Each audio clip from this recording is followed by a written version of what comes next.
good evening, afternoon, day, wherever you're at. All right, we're back at it again. So this one's going to be kind of like several topics, really. And I know some of you are into all the tinfoil hat yarn, so I'll go over the market stuff first. That way, you guys can be dismissed early. If you don't like to listen to this stuff because it gives you nightmares or makes you uncomfortable or bores you or you don't believe in it, and it's fine. First and foremost, I know some of you guys like to take these discussions and upload them onto YouTube, and I have no problem with that. My only request is on this one, when I say we're in a tinfoil hat discussion, do me a favor so I don't have to remove it from your YouTube channel. Don't put that portion up. I don't want this stuff on YouTube. Okay, so if you put it up, I will take it down, and it will come down. So you're welcome to put the other stuff I put up about Twitter Spaces, about trading and psychology. I have no issue with that. You can collect ad revenue off that. I don't care. But the tinfoil hat discussion stuff, I don't want that on YouTube. So if you would be so kind as to extend that courtesy to me, I will be on the right footing with this discussion. A little bit of housekeeping in the beginning. Tomorrow will be my last discussion, observation, study with markets, Twitter or YouTube until April 10th. I'll be observing Passover. No, I'm not a Jew, but I am a Christian, and many years while I was doing private mentorship, I worked through that holiday, and I regret it every time, so I'm not doing it anymore. So nothing's wrong, nothing's amiss. I'm just simply taking some time to be with the Lord, and that's what I'll be doing. And we'll be back at it again on the following week. Tuesday will be my first live stream. Okay, so the 11th of April. So today we had a live stream, and I mentioned earlier on Twitter that we would see a couple of those levels reached pre-New York session, and we had those deliver. And then I mentioned that the actual morning session itself would be a little bit difficult. So lower your expectations. And you've seen, obviously, how muddy the waters were. Market chopped up and down, stayed in a really, well, not a very satisfying range. But even through all that mess, if you're looking for a model that you had to be testing, not that you should have been trading today. Some of you look at the chart and the things I talked about during the live stream and saying, how can you say you shouldn't be trading it? On the downside, you pretty much outline where it would go. Yeah, I do that a lot. And you're going to do that a lot too. And there's going to be times where you'll be expecting certain things to unfold in the marketplace and you won't push the button. And it's okay. There's nothing wrong with that. The week prior to what you, I guess, would call Easter, I don't like to use that term, but when there's a holiday like this, generally there's a lot of money that sits on the sidelines. So for those that are wondering why I'm not looking to do anything next week, also is I'm just not looking to take on risk. I'm not looking to do that. I don't want to promote the idea that everyone else should be looking at the markets like that, even if you don't share my same faith.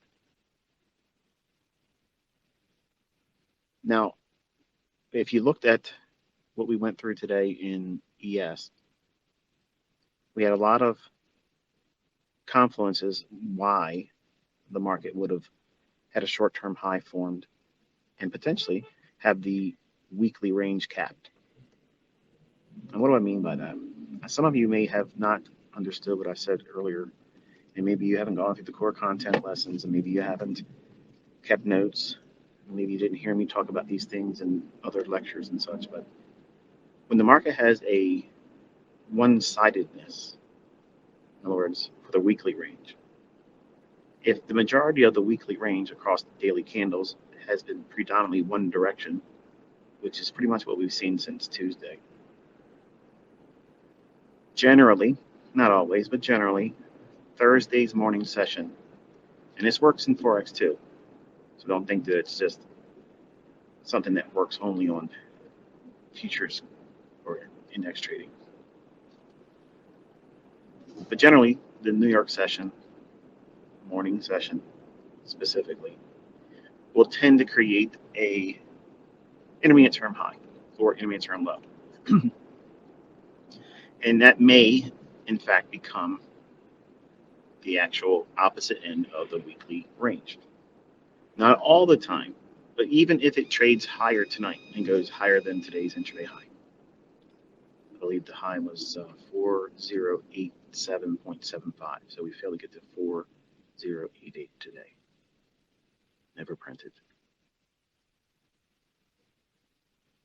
But if we go above it overnight tonight, it's okay, because you've seen how that morning session proved to be a tradable condition. In other words, we've seen an intermediate term high intraday, and it traded down to an objective that we were able to outline. You watched me do that in the live stream. And two of the targets, the two of the discount arrays that I outlined, traded to beautifully. And I screenshot it as it was slamming into the sell side liquidity pool. And it only went one tick below that from the time I screenshot it. And then it traded right from there all the way back up into the morning range, very close to the high of the day.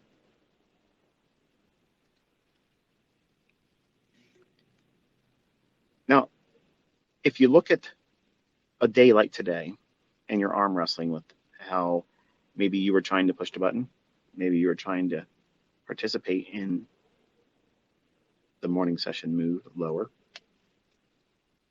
and maybe that created an issue for you in terms of fear of missing out, fear of getting it wrong.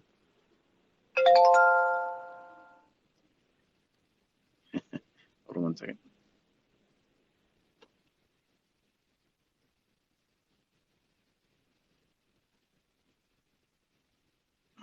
Usually I put on my do not disturb because people like to call me when I'm doing these things. That was a text message from someone I don't want to hear from right now, but I'm going to talk to when I'm done. Not a hater. But if you were looking at this morning and you felt bewildered, chopped up, second guessing everything, that's okay. There's nothing wrong with that. In fact, that's how you should feel. That way, you will see it again in the future, and it'll prevent, hopefully, you from doing an over-leveraged trade. You don't want to be doing things in the marketplace when it's like that with high leverage, which is the reason why I mentioned lower your expectations. And I read some of the tweets in response to that live session, saying that you got chopped up, saying that you're down a little bit, that you're frustrated and you don't know what's going on. Well, you're pushing a button when I told you not to push the button. And now you're bringing emotions into it, which is exactly what I said would happen if you did that. Now, for the folks that didn't push the button, you can see how you probably have spared yourself a great deal of aggravation and frustration because you didn't go into it with casino time mentality. You're in there observing, trying to learn. The takeaway from today is, yes, even inside all that mess, if it starts to move lower, we can see where it's going to go. But the problem is you have to wait for a lot of confluences, which they materialized today, as I mentioned, with the S&P divergence and the new week opening gap that it traded up into. All the other factors that were listed in that tweet. But you're not being invited to gamble when it's like that, because it could just as easily went up there and traded above that new week opening gap. In fact, it might do that overnight tonight. What's preventing it? Nothing. ICT's not. You aren't. your will, my will, or my expectations or want for the marketplace to deliver a specific way. That's not going to be a factor. And today, what we saw in the morning session is a classic depiction of what it's like when the market presents an opportunity for you to hook up an arm wrestling match, your will against its will. And as you can see, the market's will, it shall be done. And if you're not in alignment with it, it hands you your hinder parts, your backside, your tail feathers, if you will.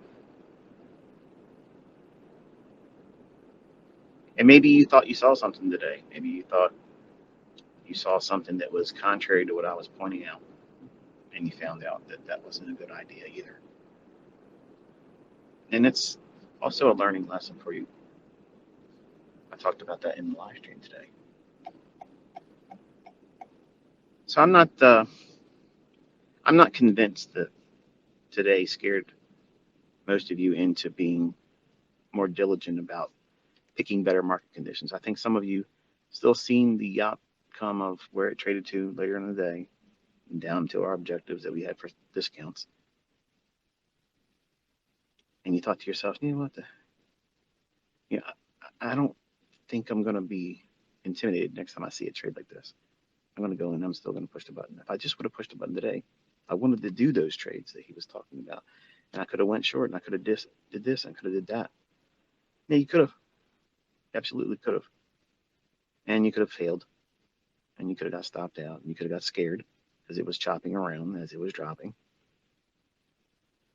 And what you're feeling and what everybody else is talking about too, listen, even to the people that don't know what they're doing, they're all saying the same thing. Man, this market, man, this price action, man, this stuff is really upsetting me. So it's not just you, it's not me, it's everyone that's looking at price action. We all see it, we all feel it. Something seems amiss, right? Something feels just a little bit off. Like something's not running like it should. And whenever you feel that, whenever you see it or experience it, and you observe it in price action, it's really important for you to, number one, acknowledge the fact that you're observing and you feel that there's something amiss. That's your first indication that your experience is now speaking to you. And then invariably, what will happen is the new students, the new traders, will quickly dismiss that as, oh, that's just me trying to be nervous or scared or second guessing myself.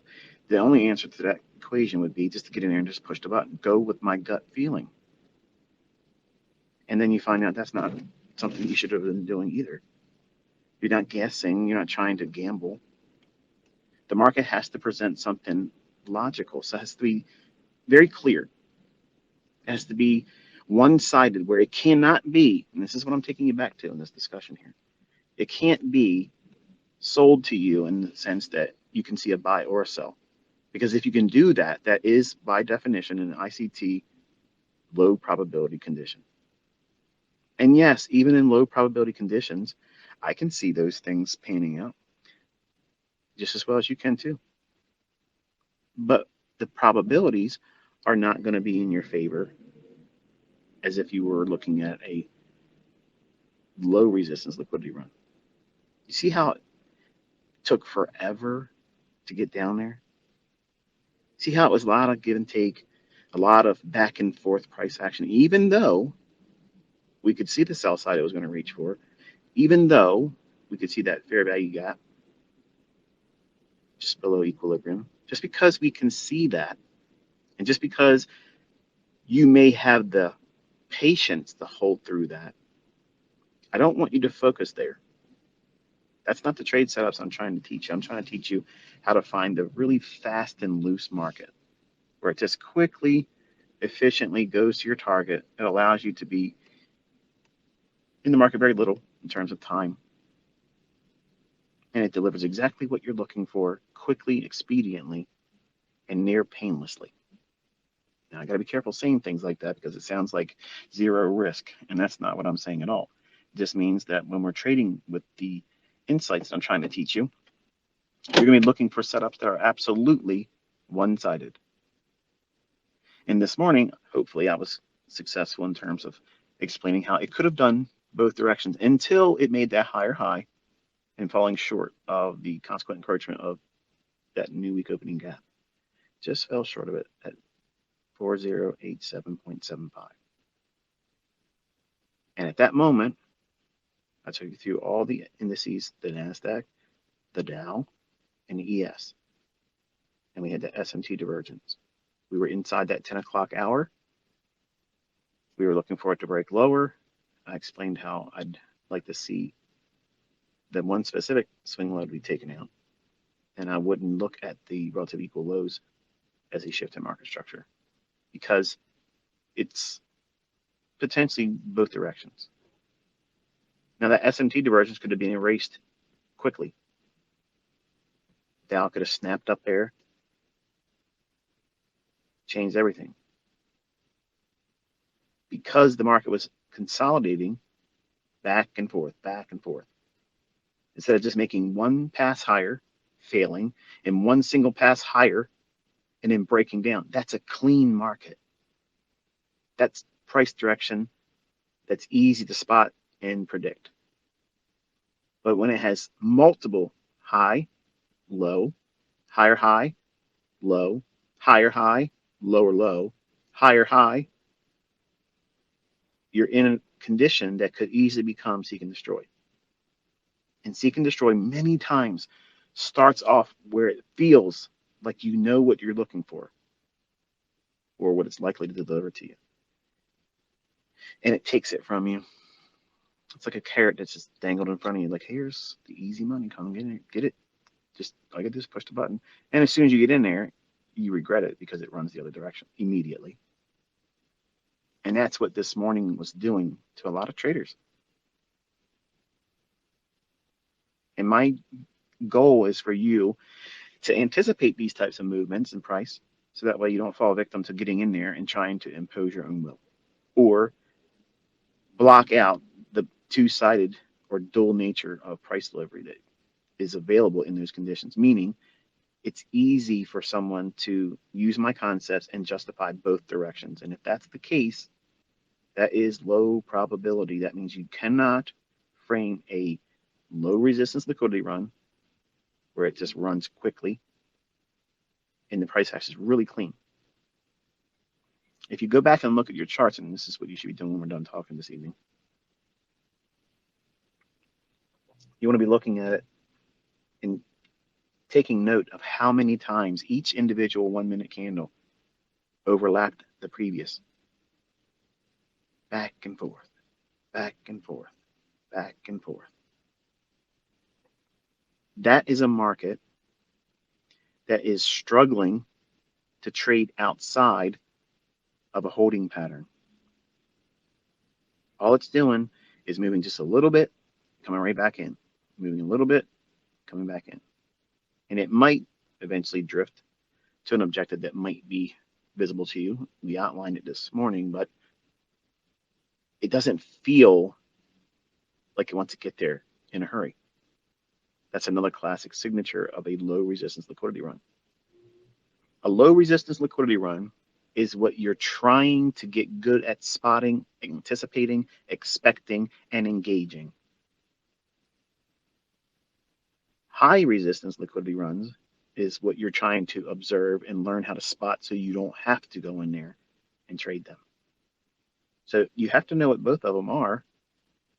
You have to know what one is so you can hopefully avoid it, or at least at the very minimum, know not to overtrade, not to do 5 trades, 6 trades, 12 trades, break every rule because you're in drawdown. By looking at only the high probability conditions where the market is offering you a low resistance liquidity run, those moves are very forgiving. Whereas these days, like we had this morning, they're not all that forgiving. meaning when you're wrong, it's very difficult to get yourself out of the hole that you dug yourself into. And for some of you that were pushing the button when you knew you shouldn't have done it, you saw how hard that was. Learn from that. It's okay. There's no shame in it while you're learning, but it is shame when you don't learn from this and you start doing it all over again. When you know that the conditions are indicating to you that we are in high resistance liquidity. And you're probably hearing me say that so much. You're like, when is it ever going to be low resistance liquidity runs? I know, but we're in a climate right now that is very, very hard to work with. So you have to be very diligent about what it is you're looking for. You have to be very patient, and you have to be, well, shrewd. Demand a lot in terms of what the market's offering you for a setup. Whereas when we are in low resistance liquidity run, I mean, I could just simply go in here and say, okay, well, here's where the liquidity is going to draw to, above or below the marketplace. So we already have our bias, we have our direction. That's easy. Then go in there and just pick any opposing PD array. If we're bearish, we're looking for anything to get short on. Institutional order flow, bearish order block. You think about the examples I show you. All the recorded trades, they are low resistance liquidity runs. Look how many times I'm entering on a pyramid entry and how many opportunities there are with that. How many opportunities did you see getting in today to get down to that sell side? Not many. And it was very clustered. Like it was a mess. It was like a 5-year-old took a crayon for the first time and tried to color you a picture. It was scribbled up and down, up and down, up and down, back and forth, and still ultimately getting down to where we were looking for. But the drive there, the travel, getting to that destination was very long, very, very uncomfortable. And that's the difference between a high resistance liquidity run versus the trades that you see me recording where it just runs really nice. So I guess in a lot of ways, when those individuals that don't like me or want to smear me or whatever, they'll say, oh, he's cherry picking. I am cherry picking, absolutely cherry picking. They're going to take this soundbite completely out of context, but I'm cherry picking the low resistance liquidity runs. Just like I'm cherry picking those when I'm tweeting. I'm telling you where they are. So that way you can study them. But it would be unfortunate if I was trying to mentor you and only giving you the candy only. Just like books and courses and things. Everybody has a way to get in. Everybody has a setup that they think works. But nobody knows how to navigate the treacherous waters, those storms out at sea where you just don't have dry land to take shelter on. You just got to ride it out. Sometimes we'll be able to see these storms coming in and we'll batten down the hatches and dial back our frequency, dial back our risk, or simply say we're not going to do anything today because it's high resistance liquidity. It means it's going to move around, yes, but it's going to move around in a manner that we aren't really interested in. So you just observe it, tape read it, paper trade it, whatever.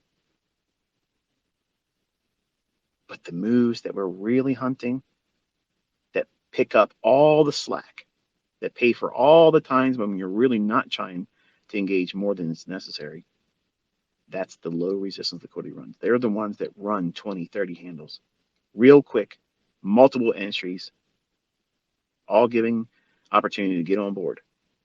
Even though they're moving quicker, cleaner, they offer multiple entry points until we get to that that threshold of, if you're bearish, once it gets down into the discount area, then we can't take any more entries because the likelihood of it offering it is going to be very slim. But when you're bearish and we're in the equilibrium or above portion of that price run that we're anticipating, every potential PD array is up for grabs for a short. And that's what I'm showing you when I'm doing those examples where I'm recording multiple entries, building up a larger position, 6 contracts, 3 contracts, 1 contract, or 6, 5, 4, 3, 2, 1. I'm really trying to build it up. Today was not a day that I would have been able to go in and do a pyramid entry on any of that. Now, when you hear that, it's like, Well, that sounds like kryptonite to ICT. Well, it is. I told you I'm not interested in trading those. I know where my weaknesses are. I know my weakness in my concepts. I know my weakness in my ability as a trader. I know where I will fall victim to emotion. I'm obsessively compulsive. That means if I do trade in those instances, I will regret it if I do it wrong, which means I'm going to be more prone to do what? Lean on my skill, my ego to try to fix it and try to be finessing some kind of correction in it. And it may not deliver like I want it to. So I'm trying to communicate it to you that this is where I have failed. That part of trading, teaching, this is the part that you really want to pay special attention to because this is where you're going to fail. And if you're new, you don't know that you're going to fail here. You don't know that this is going to repeat in the future and you won't see it coming. And when it knocks you down, it may be so bad of a knockdown that you may not be able to come back from it. It may be too much for your psyche to endure. Think about this, Martin. That was very exhausting, wasn't it? Sitting there together for about 2 hours or so and seeing it do pretty much nothing, just banging around inside a very small range. Do you want to spend your trading day when there's nobody telling you that this is not a good thing to do? It's better for you to just close your trade, close your charts, and go do something else. Do you want to be in that environment with next to no experience with a live account in drawdown? Think about that. That's what I want you to be thinking about today. Some of you did it. Some of you did it to yourself, not listening. And now you know what it feels like. And you gained scar tissue. And it sucks because you didn't listen. And every time you don't listen and you do something you shouldn't do, you're gaining more scar tissue. And that makes it harder and longer for you to learn this. When you could just simply just do what I'm telling you to do. No risk. Just observe. No demo trading either. Did you hear me say, take a demo here, take a demo? Nothing. Lower your expectations. Why? I'm preparing your mind to anticipate that very condition. And we saw it back and forth, back and forth.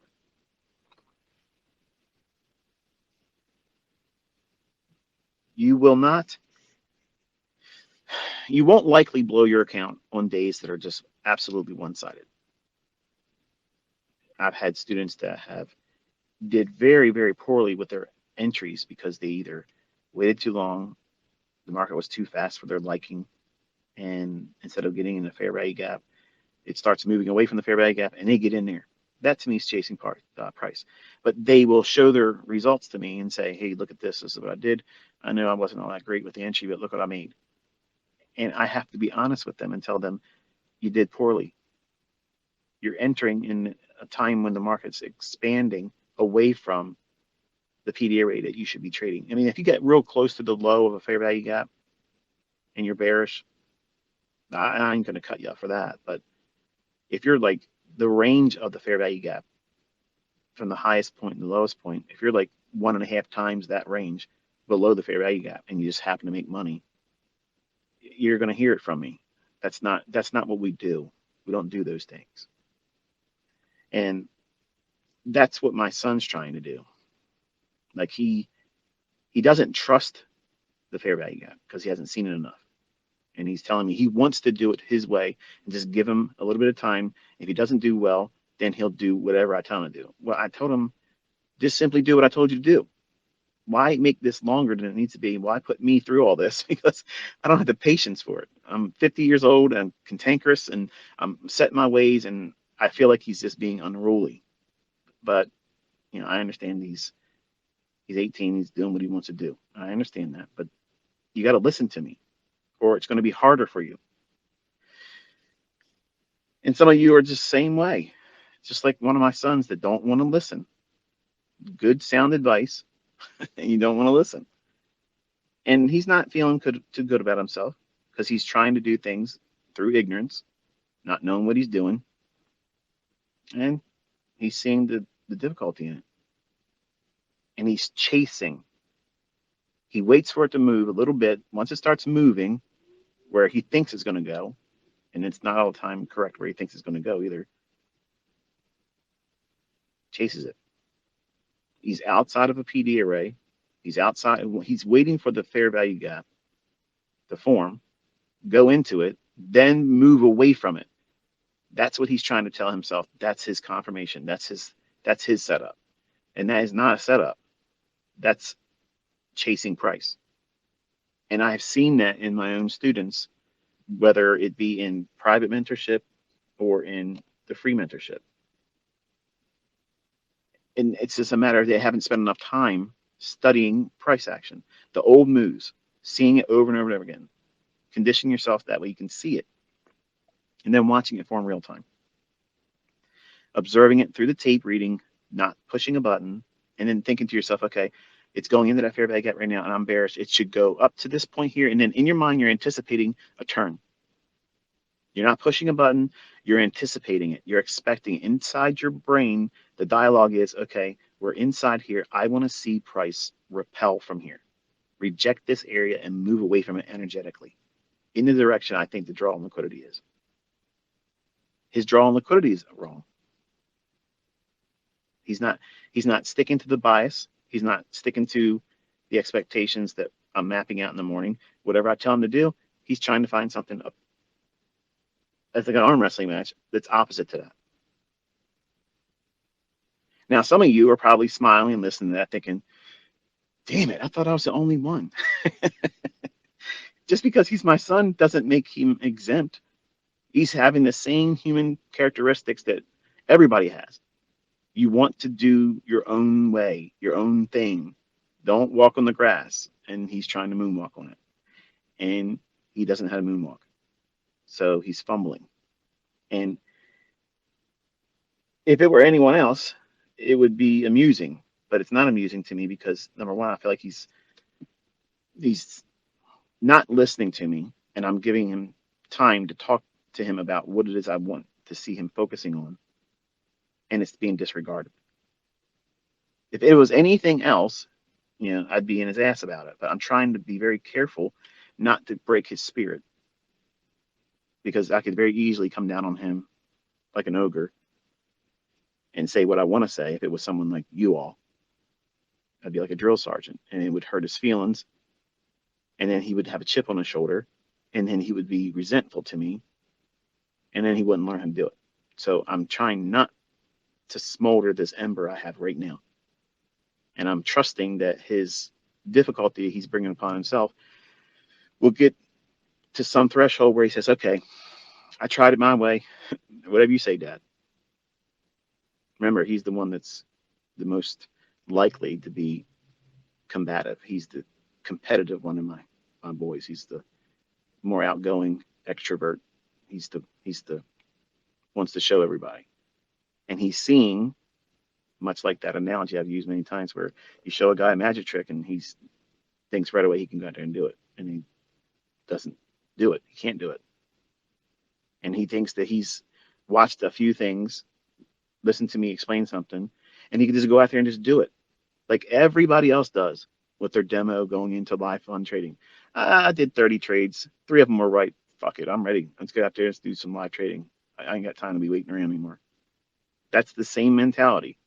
And I'm not sure what's going on, but he's doing it his way, and his way ain't the right way. So I guess it could be a little bit comforting for you to feel like even in the household of ICT, the boy wonder, who I know if he just gets his shit straightened out, he could do this better than me. He could. And I can see how I was when I was 20 years old, trying to do things my way when I didn't know anything. He's doing all that same stuff. And hopefully it doesn't take as long for him to snap out of it like it did for me. But I know he doesn't like that coffee shop job, and I don't like him being there either. And the longer he does all the wrong things, that pressure is going to grind on him. It's going to grind on him. And I know it'll do its work. And it'll just be a very, very large, jagged pill that he'll have to swallow and say, all right, Dad, you were right. Okay, that's not important. Now, here's what I want you to do. And it's very simple rules. It's very simple rules. The shit I'm explaining to you today in that live stream, that's essentially what I'm teaching him. Look for that. It's very easy. It's time specific. No, no, no. No, no, Dad. Look. Look what it did over here on that day. I think that's my model. What? That just happened to move. That's nothing. There's nothing there. Okay, there's nothing there. All right. Well, this is my model. Everything he sees that's in hindsight that's moved. That's his model because he doesn't want to do the model I'm giving him, which is the same crap that my oldest son gave me. Where I want to do my own way. I want to go into crypto. Okay. I can't make them, right? I can't make them do it just as well as I can't make any of you listen to me. The ones that listen, they get it. The ones that don't listen, they go through a lot more hardship. And you can't do that kind of stuff through ignorance and when the market's not being cooperative like it has been for a while now. The market's gyrating, it's moving around. I understand that. But what I'm specifically aiming for setups for myself, and what I'm teaching you as my students to look for, they're not as clean and frequent as we have been seeing. All that means is we're getting ready to enter a time when it's going to get really wild. We're going to have big ranges again, a lot of movement, a lot of volatility, but you can't make that come. You can't make it come faster. You have to submit to it. And that's very difficult for someone that's new. Someone that's new, they think every day is going to be like that. And you're afraid that you're going to miss that big move day, that big trending day. And today, and many other instances in the past where I've lectured and told you that we're going to have, a low resistance liquidity run condition. Lower your expectations. And then it delivers like that. That to me is like a superpower for a trader. Like you want to have that skill because that is kryptonite. Because you need movement as a trader. You need to see pricing that is a little bit exaggerated. That's what you're looking for. You want to see some animation in price that provides the movement that even if you get off on a trade and it doesn't really give you the best fill, it's still okay. You can work with it. In a market environment like this morning, you have to be absolutely laser precise inside of mud and then be willing to sit and endure back and forth, back and forth, back and forth. And I've done a lot of that, and it's stressful. It doesn't make a lot of sense for me to be doing that because no matter what you make in an environment like that, even if you're profitable, you feel like you ran a marathon.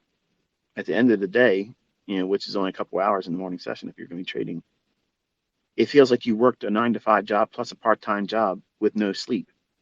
Your energy level's zapped because you've expended much more mental capital holding on to something, even though it made you a gain, if it does.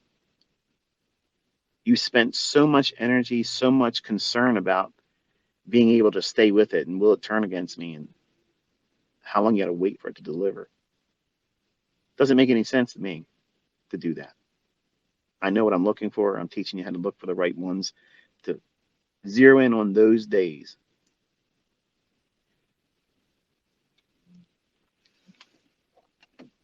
So tomorrow we'll be live streaming again. I'll be doing the morning session. And we'll be looking at I'm probably going to start the stream at like 9:45 because I want to see more specifically the 10 o'clock to 11 o'clock conditions. So I don't really necessarily need the opening range. So we'll start that live session tomorrow at 9:45. Get everybody a chance to show up late like you do sometimes, just like school and work. I don't see that. And then when we're done with that tomorrow, because I'm doing this Twitter space here now, that will complete my time with you all until we get to the other side of Passover.